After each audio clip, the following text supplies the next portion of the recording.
Let's see. Are we live? Rawr.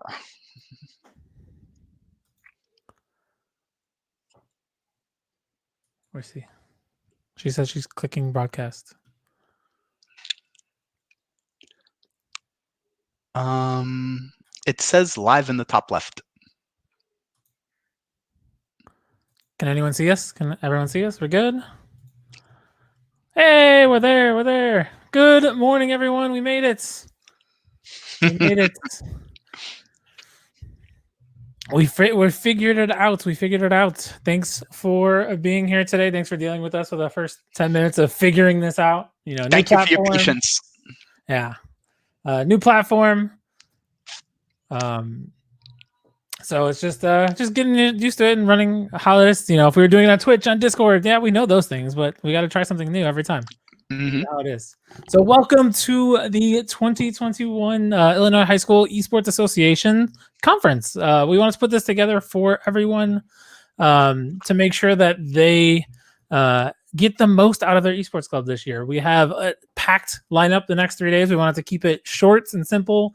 We don't want to do any 8-hour, 10-hour grueling sessions days, especially because it's online. Those can be kind of a drag. So we wanted to just kind of bring you guys in this way and do it a couple short days in the middle of the day because that seems to be what fit most people's schedules when we surveyed earlier this year. A little bit about ourselves. My name is Todd McFarland. There's a bunch of our staff in the chat. You guys will see them later today. Probably towards our closing or one of the other days I'll have them pop on for our session. But we wanted to talk a little about the IHSEA for those who aren't familiar. We are an organization that is a nonprofit, and we've been working for now 6 years at putting on esports events for everyone in Illinois. We've been trying to foster this relationship between students and the competition, with also being able to provide opportunities for them to explore everything involved in esports. We like to see students shoutcasting. We like to see students streaming, coaching themselves, running programs and events at their schools. That's really what we're about. We're not just about that. And you're going to hear from Garvey in a few minutes here about what he feels is esports for today. So, but we've been going for so long. We are actually now a 501c3 nonprofit. We want to make sure that we provide for the students. All of our staff are volunteers. None of us get paid. We're all also involved in education in some way. Some of us are staff and teachers and coaches at our respective schools. So we wanted to make sure that you know that you are in good hands with us. We are primarily a community here. We're not just a platform for you to put your kids on and play games. We're a community here. We always help each other out. As you notice in the chat, some of our guys have been here for several years supporting us as coaches, as staff, and then as vendors from outside, helping our schools get geared out. So there's a couple things I want to talk about today. Before we get started, just a couple things about the platform Hopin. It is a good platform, even though we're just trying to. I've done a couple conferences on it already, but as a guest, not as a host. There's a cool networking button on the left. Don't worry about that now. Don't click on any of those things on the left yet. Those will get opened up soon. But we want to make sure that you know that there is a networking button, and we're going to use that, and all of our staff are going to be in there during the break so that you guys can get to meet some of us face to face. Essentially, think of it like speed dating. It's kind of fun. You never know who you're going to get put in with. And then you can kind of just talk about who you are, where you're from, things like that. Other cool thing, there is a way to direct message anyone. So if you see someone in chat or they're talking about something, if you click on their name, there's a message, and in the top right, there's a little, looks like a geolocator arrow. You click on that arrow, and then you will get into your messages, your direct messages. So if you send someone a message, you see a little notification up there, make sure you click it because it means someone's trying to contact you. And then also the sessions. There's one session that's on there right now we're trying to get off, but the sessions will open up. Once they're open, you can click on the sessions and join it, and then you'll be part of that session, and they'll be able to interact and chat as well. And some sessions might ask people to jump on stage to ask questions too, as well, with cameras and voice, if you so choose to. Obviously, you don't have to. You can interact with chat only. But Hotman is a really cool platform. We're hoping that you guys like it. We'll see how it goes this first year. But definitely, we didn't want to wait any longer to put on this conference. All right. So before we get started with our keynote speak, I did want to thank our sponsor, Bytespeed and Gravity Gaming is our sponsor for this. Oh, thanks, Dalton. Session's been fixed. Gravity Gaming Bytespeed is our sponsor for this conference. They offer no pressure esports consultation. So if you're looking to build a lab, you want to know what you should be doing, they would definitely be able to offer any advice. They've actually helped out many schools over the course of the years. They actually helped me present at one of the conferences, and I actually helped them with one of their sessions at a conference many, many years ago, probably 4 years ago. So they've been around all along promoting this Scholastic Esports initiative. So if you are looking to talk about technology and what it is, they actually have their own session tomorrow. I believe it's during the break. It's after the first breakout session. Tomorrow, if you want to see their session. Otherwise, it's a networking break. But check out their session. They're going to be talking a lot about IT and setup, as well as feel free to jump in their expo booth. They got a bunch of information in there. Brian Hoots, as you see in the chat, is one of the representatives from Bytespeed. So feel free to reach out to him if you do have any questions before then. But thank you very much, guys, for being involved. It's great. And then just to talk to Latanya real quick. I work at Steinmetz, and I believe you used to teach there, if I'm not mistaken. So right now I'm teaching computer science there. So, but without further ado, I'd like to toss it over to Mark Candela. He doesn't go by Mark Candela to anyone. He is Garvey.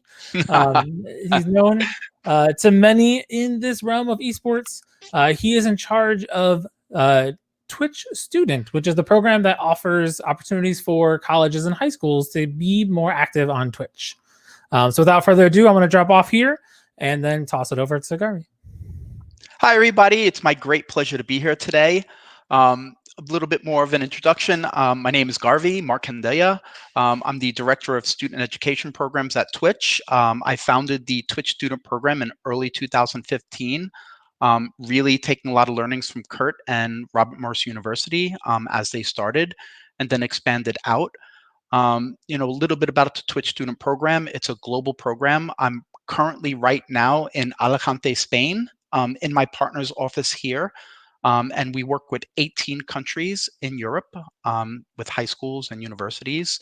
And again, what I'm trying to do is create a global network for students to really live this feeling of being a global digital citizen that really has this diverse and inclusive feel through collaboration to work with others all over the world of different skill sets, really to apply themselves to each other's benefits, get to know each other, have some shared experiences, life experiences, professional experience, things of that nature.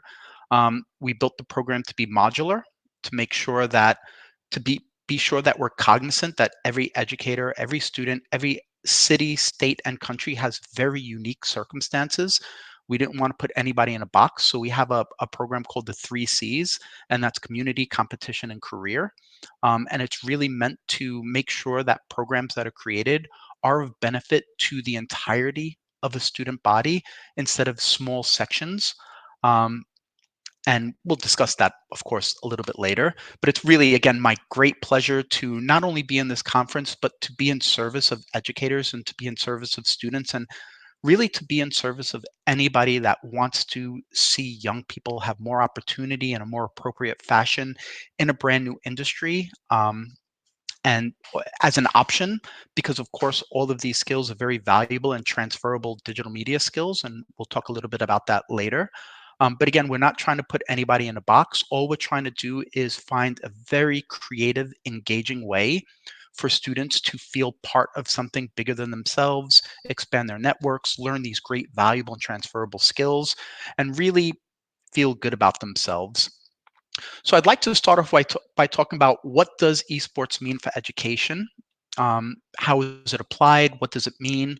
I know in the very beginning in 2015, as I was meeting with high schools and with university presidents, provosts, and deans, that they really thought that esports was just a bunch of people playing video games by themselves in a basement, kind of like Cartman in South Park playing World of Warcraft.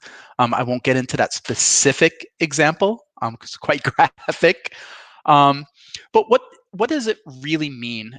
And esports to me is an engaging vehicle to teach these valuable and transferable emerging new and digital media skills. And it's not only about the competitive side. As you start growing your programs and as you start executing on these programs and working with these student leaders and working with students, you'll really see that there's a lot of skill sets that have to be brought to have a successful program, to have a successful broadcast, to increase visibility. Um, and it's these skills that we really focus on, right? It's not only just the competitive player, it's not just the content creators that create TikTok or stream on Twitch or make YouTube videos. It's all about the surrounding ecosphere, right? Where gaming and esports just becomes the connecting fiber to all these different disciplines that are offered to students in high school and universities. So there's places for marketing students to be able to use the esports program as a vehicle to not only learn, but apply marketing to digital media. So that's super, super important. Now, we have this idea of the totality of opportunities that's available across multiple disciplines. And that's what I'm here for. That's what a lot of the Twitch student program is about. It's not really about broadcasting. We'll be there for you. Of course, we have this great platform. It's a big, young, hyper engaged platform. And I'll give you some data behind it to see, why would a university or high school want to broadcast? Could be for multiple reasons, right? It could be for the students to apply these skill sets. It can be a way for their parents to maybe see what they're doing and feel comfortable with the opportunities that their schools are providing for their children. Um, and more importantly for universities, it's about visibility. So what is Twitch? Twitch is a live broadcasting platform. What's the difference between live, Twitch, and maybe some of the other platforms? So Twitch is built on this idea of live, active engagement, right? So there's no passivity whatsoever on the platform. There's live back and forth interactions between young people or anybody and content creators or like-minded individuals that congregate in a certain content creator space because they know they all are interested in the same things and they could create a great community to be a part of. Um, so we have 700 million, over actually 700 million users. We have over 30 million people at any given second of any given day, all year long. The average age on our platform is 25 years old, but we span the spectrum. We have an 80 a group of retired between 70 and 82, I think, year old CS:GO players that stream on Twitch. They do extremely well.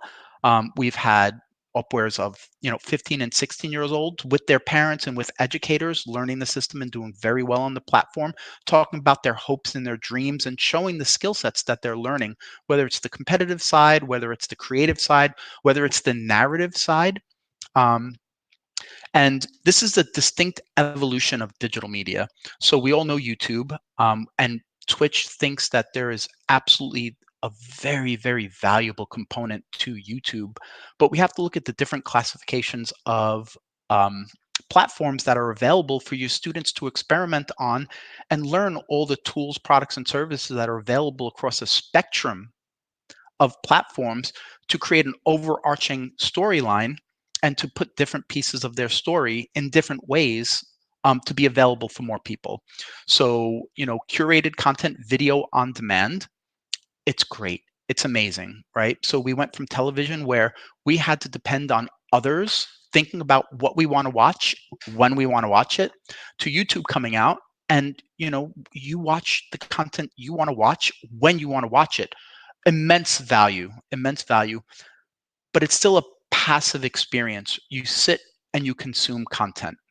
It's not as appropriate as it used to be. We think about this live experience, this active experience, this engagement piece. It also creates data points, which is very important. Again, we're going to talk about digital media skills and the application and the business, a little bit of the business of the industry, which a TLDR is most of esports is built on content creation. Content creation is built on data points to show the value of your content. So instead of just seeing with traditional linear media, potential eyeballs on product, you can see actual concurrent users, unique users, how many people come and go as there's churn. Somebody has to go to the doctor, somebody has to be available, somebody was late coming in. That's unique viewers. But what digital media and what live platforms, we have another metric that's super, super valuable in the 21st century, and that's engagement pieces, right? How engaged is the community? So we can prove how many eyeballs are seeing your school, what you're providing for your students. Parents can see their children applying themselves in digital media and getting visibility for what they're doing and starting to learn these very valuable skills of data aggregation, of storyline and narrative, of creating a brand for yourself that can all be qualified and quantified through digital media in different ways. Um, so that's a lot of what Twitch is. Large, young community. They watch about 109 minutes per day to 700 million. That makes Twitch the second most engaged platform on the entire internet, second only to Netflix. Kind of makes sense, right? When you sit with Netflix, you're watching a movie. So you're going to sit for more than 109 minutes. But it's quite interesting to think that a live video, well, we started it as a video game platform. Now we do so many different things on the platform. It's really just a platform for young people, for anybody to create themselves, to creatively express themselves in a live medium that allows for instantaneous feedback. Super important. So it's quite popular. Last year we had 1 trillion minutes of live content consumed. To make that more palatable, in 2020 we had 1,290,000 years of live content consumed on the platform. Pretty nuts. So that's the platform. That's Twitch Student Program, and of course, it's much more detailed and nuanced. And I'm available to, work with all of you to make sure that I answer any questions that you might have and be there for you. Again, I'm in your service because I see you as being in students and parents' service, and it's a beautiful, virtuous cycle. I really, really enjoy this feeling of being in your service because you're a subject matter expert in your fields, and I'm a subject matter expert in my field. Together, we're always going to be of better service to the students than individually. And with this conference, right, with everybody gathering, everybody sharing knowledge, everybody working together, Illinois will be stronger for it. We're going to share knowledge. We're going to work together. We're going to lean on each other. And we're going to set that example of what not diverse, inclusive, and collaborative communities look like, right?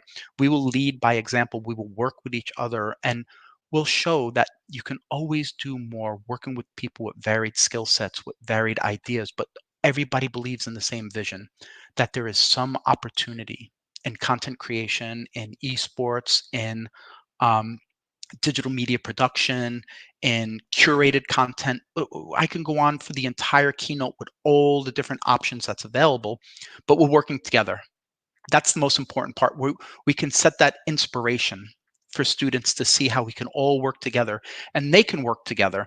And a lot of the times, the students are going to be leading the charge in these programs, right? They know infinitely more. This is what they eat, sleep, and breathe. Maybe not esports, but content creation. Everybody's heard of TikTok, how huge it's got. Everybody's heard of Twitch. Everybody's heard of YouTube. Everybody's heard of the money that young people can make through these platforms, and supporting those that create content. It's very, very important. So that's a big picture view of, what does esports look like? It's an engaging vehicle to teach emerging new and digital media skills, right? That are valuable and transferable. We're not putting anybody in a box. These skills can be applied anywhere in the 21st century. And as a matter of fact, I think there's so many opportunities for students not only to graduate from high school and find a great university career in front of them from all these great programs that are expanding. More and more universities are creating more and more opportunities. It's not only about playing the game anymore. There's scholarships for shoutcasters, graphic artists, digital marketers that specialize in the space or want to specialize in the space. So there's a lot of opportunities in a lot of different ways, and they it only increases every year. The more high schools that are involved, it incentivizes more universities to be involved and create. The more universities that are involved, the more the programs will grow and become more nuanced and become more welcoming to more of the students. So I'd like to take a step back a little bit and talk about the 3 C's and why they might mean something as you're creating a program to show the contribution that you're giving to the high school itself. And the university space is a little bit different, but I like to think of this way as well for everybody. So we talked about community, competition, and career. These are the 3 pillars of Twitch Student, built on the foundation of diversity, inclusion through collaboration. So the community aspect is the idea that students come and go, but a well-loved, well-supported community will only grow in support of each other and their educational institution. Um, the competition side is we all know this already, right? It's the players that play. It's the competitions that they play in. For universities, a little bit different, right? These are the varsity scholarship esports programs. These are the gaming arenas that come in. These are the national level tournament organizers and the international tournaments that I help create, um, which is very, very important to make sure that we have options for young people. They could do anything they want, and it's a consistent program everywhere. So right now, Twitch Student supports every single tournament organizer for universities and high schools in the world. And if we find a country that doesn't have a program for educators to be a part of and for students to compete in and grow visibility and apply these valuable skills that you're teaching them, we will step in and we will help our partners create a program that's dedicated not to profit, right? But to having a better future each and every day instead of a slightly worse future every day. How is that, you might ask? There's so many known unknowns in this industry. There's even more unknown industries. It's a very, very young audience. Why would we not want to invest in those that educate students so when they graduate, they can feel like young, empowered, enfranchised, educated young professionals that can come out and appropriately address problems and think creatively to start identifying problems that we might not even be aware of. It's a very young industry. If you think we've started or it's really, really big, I can tell you I've been doing this for 26 years from gaming into esports. I've lived through the entire evolution, been a part of it. I can guarantee you we're building a foundation right now. We haven't even started building. We're trying to create this great foundation so we could build as tall as we want and it will stay strong and it won't turn into the Leaning Tower of Pisa where it looks great, but it's not really so appropriate or maybe applicable. So that's really important to understand. We haven't even started. You're in on the ground floor. Everything that you're doing will help this industry grow to create more opportunity for more young people. Um, so that's my quick little, it wasn't so quick, but what is esports in education? It's not about playing games. It's about valuable and transferable emerging new and digital media skills. So that I just want to take a step away and make sure that we're all okay and that we all understand that we are doing a really good service for parents, for their families, for the students, and for a brand new industry that wants to grow and create more opportunity for people. So, what is the greater picture?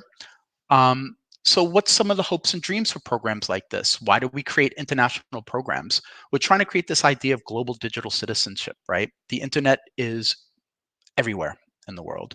Um, People have different skill sets. There's different opportunities all over the world. This idea of global digital citizens is students being able to see what's going on around them, not just in America, but Canada, Mexico, Latin America, Southeast Asia, Europe, Africa, everywhere in the world, and have that ability to respect the inputs and outputs from others as opposed to looking through this narrow vision of societal constructs, right? This is a data-driven industry. This is how the business is done, all through data that qualitatively and quantitatively show the value of what we're doing to those that want to support us. Data and numbers does not identify with gender. It doesn't identify with the color of your skin. It doesn't understand if you say God, Yahweh, or Allah, right? It's based on inputs and outputs. that are clearly expressed through a lot of these educational programs. So students should be able to graduate and work with students through the Twitch student program, through the networks that we're hoping to bring everybody in, to be able to say, oh, I met somebody from Brazil that's really good at graphic artists, that really understands my sense of humor, right? I also worked with this student while I was in high school. I worked with this student when I was college. We're hoping that this idea of global digital citizenship, digital media, this brand new industry, that students will graduate from high school and go to great universities that have programs ready for them. And they want high schools to create better students because surprisingly, students in universities are constantly fighting to grow their program and make it better because they understand that because of what you're doing in high school, better and better students are going to be applying for their university, and they don't want it to be stale where they're teaching in university what they already know and learned with you in high school. So they're constantly trying to elevate their programs because they know you're elevating the high school students. So they're going to go to the most forward thinking, appropriate university that will teach them more skills and a better way to apply them. So this is why I think high school is really important to universities as well, because the students themselves have hopes and dreams of planting trees that they'll never feel the shade of, right? To pay it forward and create a better and better program every single year for these more qualified high school students to graduate into. And trust me, universities are watching extremely careful. You might have noticed, but there's a lot of universities that will host high school competitions and host workshops and bring high schools because they want to identify who's learning what, how they're applying themselves, so they could go back to the drawing board and make sure that their program, sitting down with student leaders, again, it's students and administrators and educators working together to create better programs for the next generation of students. And we talk about next generations. Generation Alpha is coming down the pipeline. They're going to be hitting high schools very, very soon. It's the first digitally native generation in history, meaning as soon as they were crying as babies, they got an iPad stuck in front of their face with a video playing, content piece playing, or some kind of simple game to play. Voila. So the industry is getting younger and younger. 2 years ago, we had a 16-year-old win $3 million playing Fortnite in New York City. Last year, we had an 8-year-old with their parents' permission and accompaniment and full support. We had an 8-year-old do it. This is kind of really interesting when you're thinking, do high school students really want this? Are they into this? The better you make the program now, the more appropriate it's going to be as Generation Alpha that grew up on TikTok, that grew up on Facebook, that grew up on YouTube and Twitch. It will be appropriate. They'll understand it, and they'll be able to help you make a better program for the next generation of students. So you could see where this is going, right? These programs are really creating an idea for these students to create something better when they leave, and then go someplace that can teach them more and more and graduate, maybe not as a super qualified job seeker, but maybe as a job creator, right? This content creator graduates, hires a marketing student, works with the graphic artist student in Brazil, and create these small media companies that are now part of the emergent passion economy, right? The passion economy is really interesting. I don't know if a lot of people have read about it, but it's basically built on two philosophical tenets: compassionate capitalism and social entrepreneurship. It basically means the absence of zero-sum capitalism. These students want to graduate and create companies that work together, small companies that work together to improve each other's quality of life, right? You're really good at this. I have this opportunity. I'm going to do this bit. Can you do the rest? And we'll split the revenue. And hopefully opportunities will flow all over the place. And again, it's not really about the bottom line. Yes, you have to put food on your table. Yes, you have to make sure that the business is viable, but it's not about that cutthroat, zero sum, right? It's all about revenue split. And that's what this industry is built on. Everything's built on revenue split. Most of this industry is free, right? If you do monetize on it, it doesn't cost anybody anything. It's all built on revenue share. If a dollar comes in, 70 cents goes there, 30 cents goes there, 50 cents goes here, 50 cents goes there. So there's no cost, and it's all built on merit, right? How good of a story you can tell, how well you can work with others, what skills that you're bringing to the table, and unique and creative ways to apply these skills. This is all part and parcel of what the hopes and dreams are and what I've been seeing. So I've been running this program for 6 years now. And I am constantly amazed. If I can hire 1,000 people, I know 1,000 students right now that I would hire as soon as they graduate. And the whole industry is looking now. There's so many opportunities. We have so many success stories of students graduating and finding not only gainful employment, but near endless potential to grow in this industry as they show the merit of what they're bringing to the table. Um, let's see, we could talk a little about hard skills and soft skills. And I know I'm running a little bit over. I only have 5 minutes. So why don't I close with a little story? And this is a true story. I just removed the real name, of course. So, what is this of benefit when we're looking at the 3 C's? And I didn't even finish that, right? Community, competition, and career. Career is addressed through curriculum. Curriculum that use the vehicle of gaming and esports to teach valuable and transferable digital media skills. So, and the idea is to work with as many of the student body. So the breakdown now is the competitive side, the esports programs in universities and high schools, usually about 8% of the student body will participate and identify as esports enthusiasts. But 70 to 80% of students identify as gamers. That's the community aspect. So making an esports and gaming program instead of just an esports program, you go from being appropriate and available for 8% of the student body to 80% of the student body. 80% isn't enough for me. I needed to have an option for 100% of the students to find value in the programs that you're creating. And that's where the career side comes in. These curriculums that are using esports only as the vehicle to teach these digital media skills, where we're creating classes like marketing in emerging, simplify it, marketing and digital media through gaming and esports, right? So you have the marketing side and digital media for presidents, provosts, and for the rest of the administrators and educators that might not understand what this is about, and also for the parents to see that these are really great skills they're learning. It doesn't matter the vehicle that they're learning in. But for marketing now, and it's a great example, we had a marketing student, and again, I'm just going to take the name out and call her Mary. But Mary graduated and she applied. She went to these marketing classes in digital media, worked with her esports program. I hired her to do actually the Twitch student graphics. So this Twitch student shirt was actually designed by her for the first time ever. The Twitch student glitch was designed by her under contract while she was a senior at university. But she graduated and she created this great cover letter that said, and I read it, hi, my name is Mary. I studied 4 years of marketing, but for those 4 years, I applied marketing to digital media. I worked with our esports program, and the first thing I did was create a digital media strategy. This is what it looked like.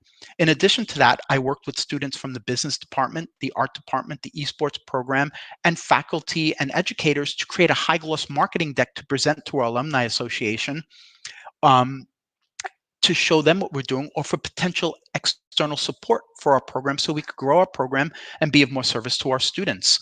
Here's my portfolio. And because she worked with Twitch Student, because it was in digital media, every single contribution had qualitative and quantitative data behind it that showed her inputs, outputs, or contributions and results, along with a portfolio that showed what she had done for Twitch under contract. And she sent that out to traditional marketing agencies and sat back and picked through the offers that came in almost instantaneously. So I'm proud to say that she's now part of a huge marketing agency contributing to their knowledge of how to be of better service to people, what options are available to them, how to be creative in the 21st century. But that all came, she wasn't a gamer. She wasn't part of the esports program, but she found that value to walk out of the classroom from that class and apply it to the esports program. And she kept a diary every day, her wins and losses. And when she graduated, she basically aggregated that, but she had a cover letter that accentuated the valuable soft skills that are usually not provided in an educational experience, combined with qualitatively and quantitatively showing on the portfolio her contributions. So not only did she graduate feeling like this empowered, enfranchised, educated young professional, she was able to present herself as such, and nobody ever doubted it. The job offers came in. So, but that extends out to 100% of the student body now finding value in your program. or potentially. And I like that potential, right? We have the potential with these programs to work with 100% of, no one will be left behind. There is a space for you here. You could be a part of the community. You can educate yourself and contribute. You can be a competitive player. You can be an artist. You can be a marketer. You could be a business developer. You could be a salesperson. You could be, a post-production person, digital media strategist. There's just so many options. I think this is a great way to start building upon the foundation that we have, is by bringing all these skill sets together and giving it to young graduates. And again, they're not young graduates anymore. They're young professionals in the business of XYZ, and they will identify how to solve some problems. They will identify some of these unknown unknowns, and we could grow together and we could share opportunity, and we create together more opportunity for more and more and more. And that's what education means to me. That's what esports and education means to me. It means inclusive, diverse programs that work together, lean on each other, create communities, create opportunities for each other. This ability to work with people outside of societal constructs based on a meritocracy, if there is ever such a thing. And that's my hopes and dreams. And I'm here and I'm available. I would love to speak to people and hear about their programs. I have a great team that I've hired directly out of my Twitch student program in universities. So every single employee I've had has always graduated from my program and proven themselves, not to me, but to their communities, to their friends, to their educators. Um, so I just want to again thank you so much for having me here. And if you would like, we could take 10 minutes and maybe go through some questions that might have come up, because I know I went through a tremendous amount in a very short amount of time. Um, so I don't know. Todd, do you want to field some questions for me, or should I Yeah, let sounds good. If you guys put some questions in the Q&A, they're getting moderated, so they should be popping up shortly now. But go ahead and submit some questions in there, and we can get started. And Well, just wanna, if while we wait, I'd like to tell you my business justification that I give Amazon and Twitch. This is all an investment. We don't ask for anything. Everything is free. As a matter of fact, there's money on the table, right? It's teach one to fish, not give one a fish. But the quote I used was given to me by an administrator at an HBCU several years ago. And she told me, students are made of dreams. If you want to predict the future, ask a student what they're dreaming of. I can't think of any better justification for this industry to come all in and support you supporting students to create a better future for everybody, more opportunity for everybody, share, work together, respect each other, love each other, understand there's a wide, vast world out there with different people. Different doesn't mean bad, it's complementary. And that's what we want to think. Let's work together. Let's create a better future for everybody.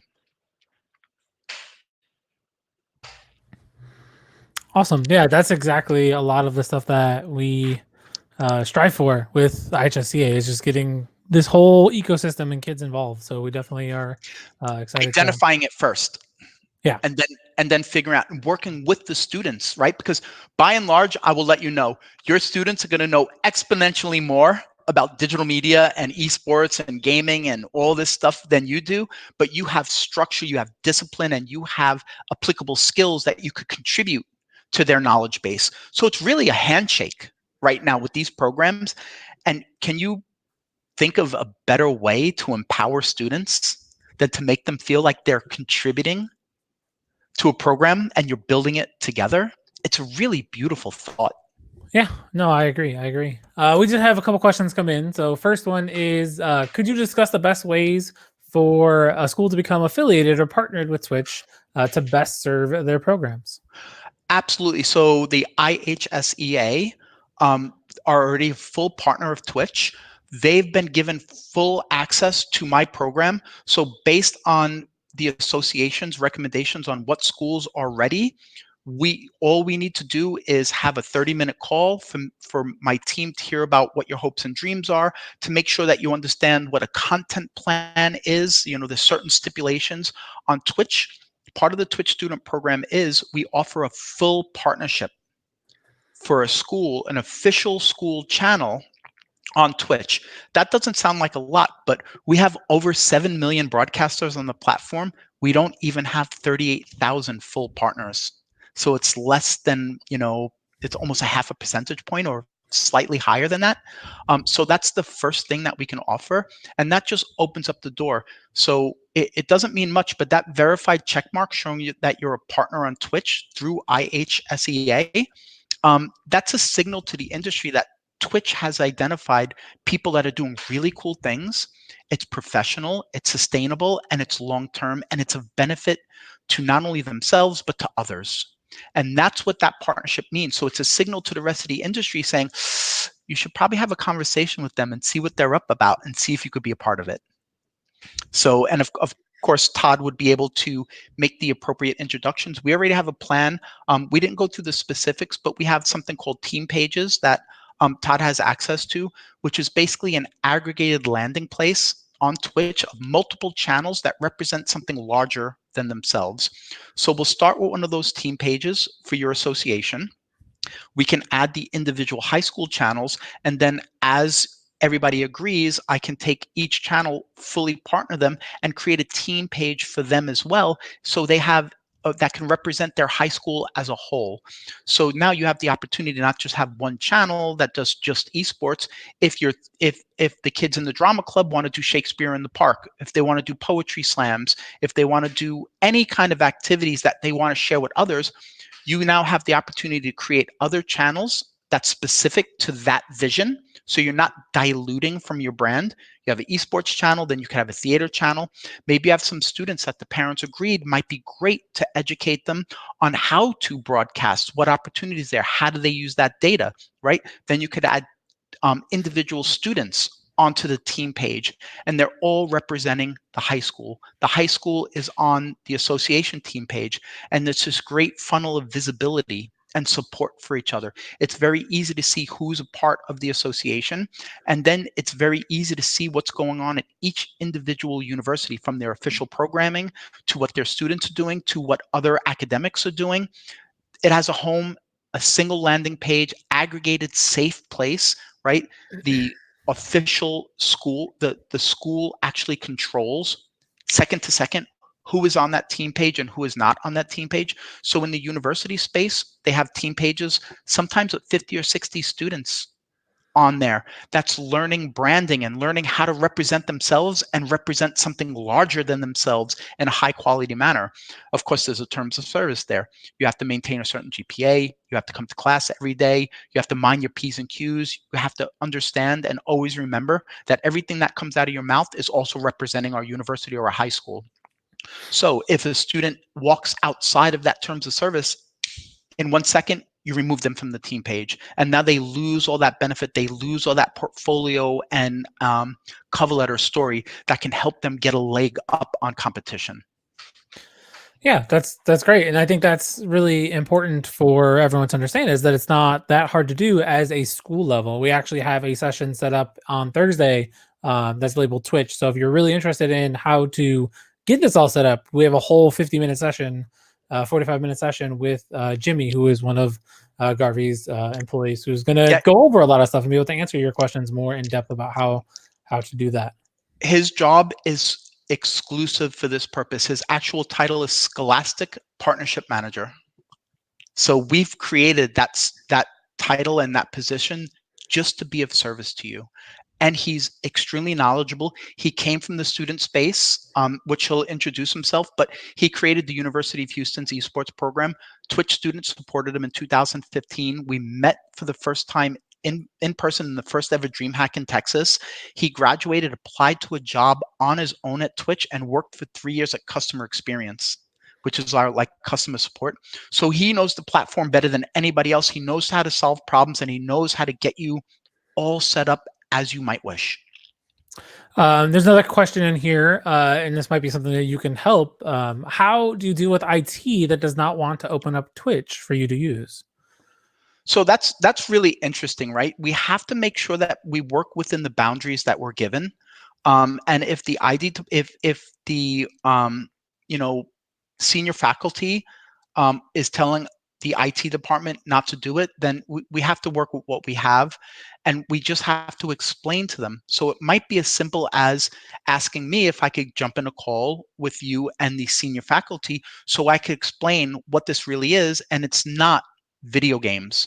I would ask them, oh, I'm not going to let kids play video games on my, remove video games and put opportunity in digital media in. So what you're saying is you're not trying to create opportunity in digital media for your students?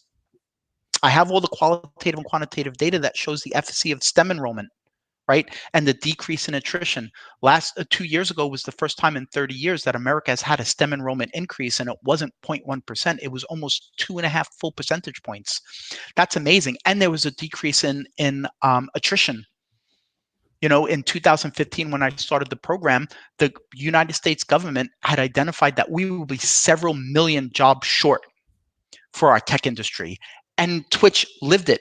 We went through 3 years where we had 130 job listings up on our website we could not fill, right? We're addressing this in an engaging, appropriate manner. Awesome. I really love the answer, because it's not just about streaming video games and putting stuff up there. It's really about teaching kids this new world that we live in, and showing the adults like, hey, this is not just wasted time spent watching games. They're being a part of a community, learning how to deal with that community, and addressing all the issues that come up with that. And some of them are rising to be, moderator status, or being a part of a team, like you were talking about, for media and creation.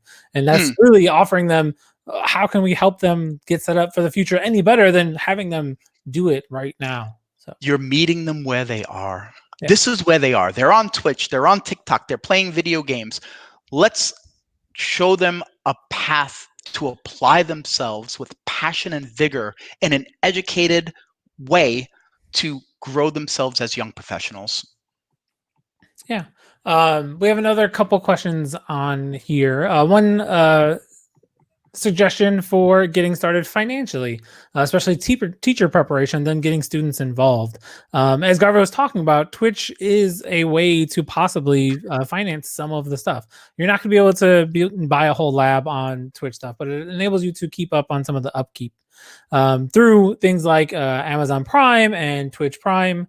It allows you to essentially, if every teacher who has Amazon Prime can subscribe to a channel, and they have to go on there once a month and do it. It's literally giving money every month to the person who owns that channel. Let's take some money out of Bezos's pockets. He doesn't need a second $500 million yacht. So this is a way for parents to actually support the program as well.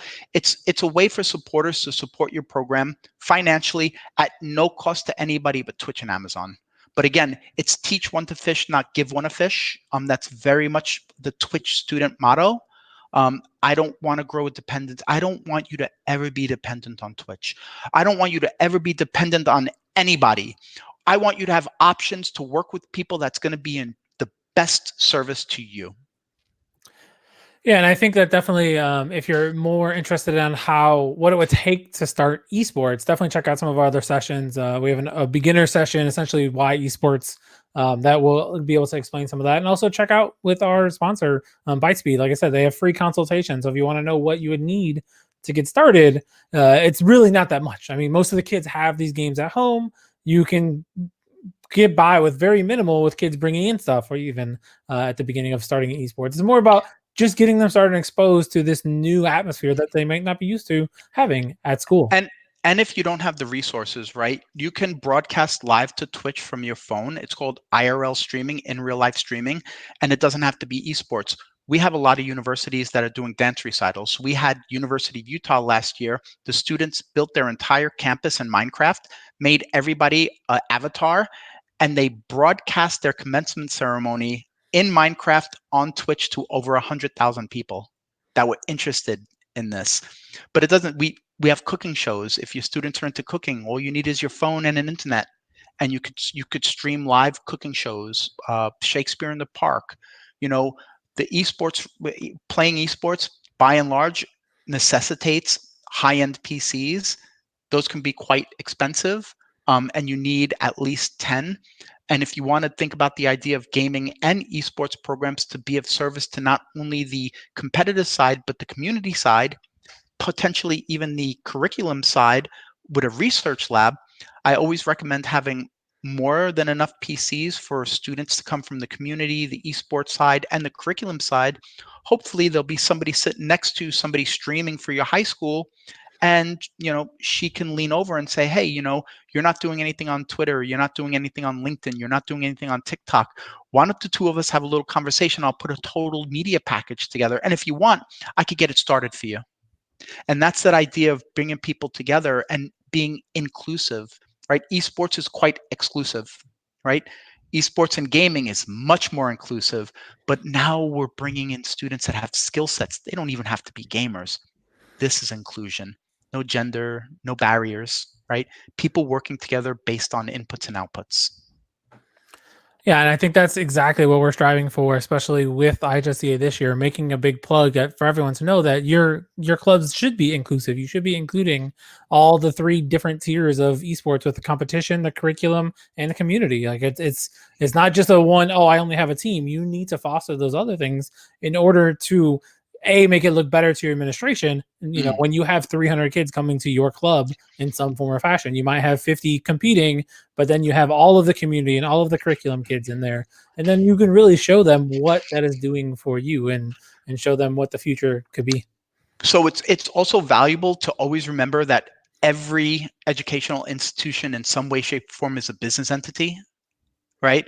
And if you look at those KPIs, right, enrollment, life experience surveys, post-graduation employment numbers, or for high school, right, what universities they get accepted to, this is all part of these programs. You're really setting them up with so many options to progress themselves, and to, the more value that you could show your high school, the easier it is going to be for budget allocation to come your way, right? Or maybe for some of these innovation grants that's floating around, to create after school programs, which has gone the way of the dodo. And it makes me crazy that there's nothing for kids to do that's appropriate after school, right?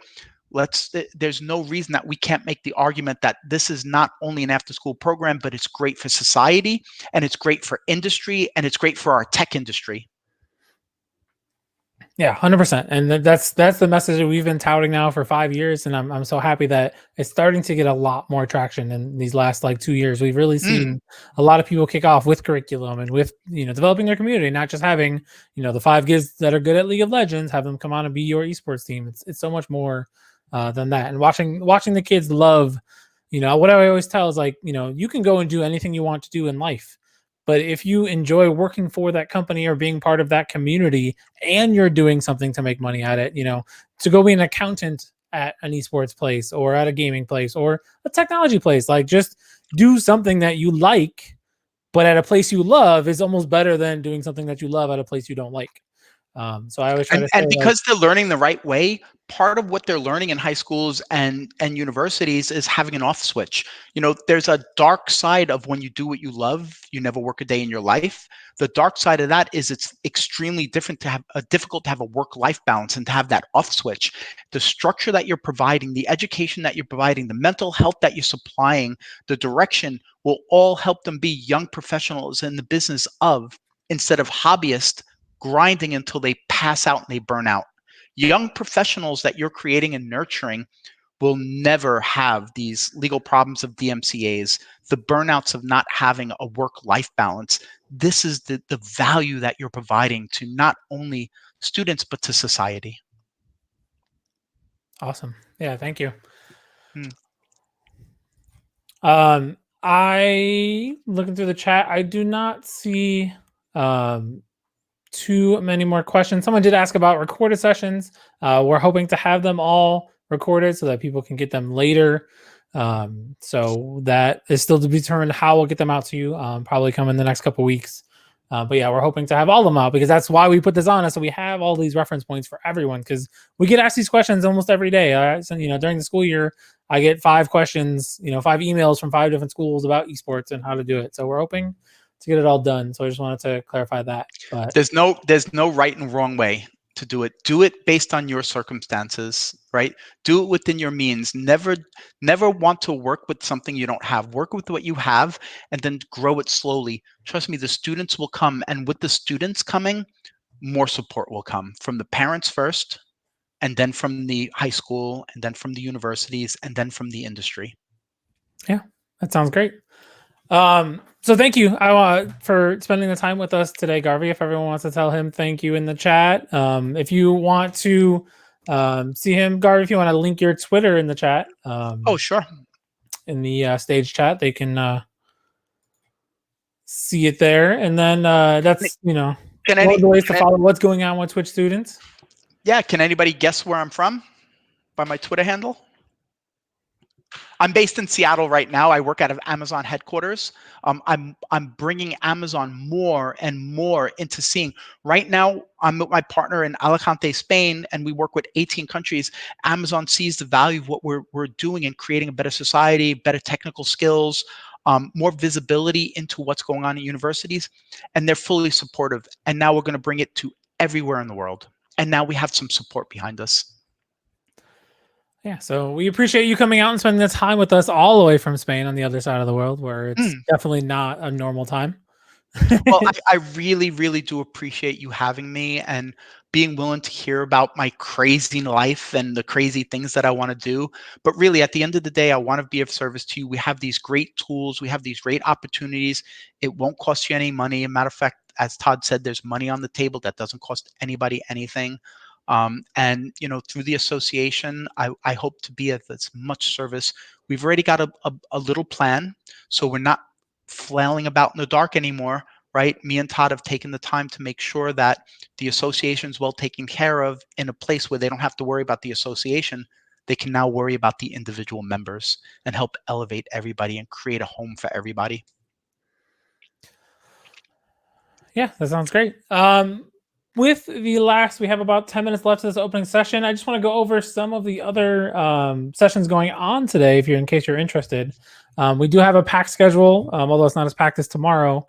For our next breakout session, we have 3 of them going on. We have IHSEA Esports. So if you're just starting, just got the link, you sent it to us, you want to know what is esports about, you want to check out the IHSEA Esports session. That'll kind of give you the framework about IHSEA, about how to set this up. If you're from admin or you want to know how to approach admin about building a sustainable program, we have another session called Developing Scholastic Esports Program Sustainability to help you understand what it really takes to support an esports program if you were to do it to the fullest extent. Excited for that one. And then also for those people who are out here who have had teams before, maybe you have some really good players and you want to get them scouted. We have a whole session panel put together with college coaches that will help you understand what they're looking for in a student. So definitely attend that one if you're looking to up your game with how to get your kids seen by colleges or even professionals at that rate. And then after that, we'll have a short break, and then we have 3 more sessions. We have a session on how to build your captain structure at your school. So how can you help foster that leadership opportunities for kids at your school so that you're not necessarily doing everything? We also have coaching League of Legends. Starts our coaching sessions. So if you're interested in learning how to coach League of Legends, you definitely want to check out that session because it will help you become a better coach. League of Legends, one of the more popular esports games. We're excited to have that. And then also during that same time, if you're looking for the IT requirements and issues, there is the last session there. So if you are in IT or you want to know what it's going to take for IT to get involved for it, check out that session at the end of the day. And then don't forget to come back at 3:15 today because we do have a Gamer Doc giving our closing keynote.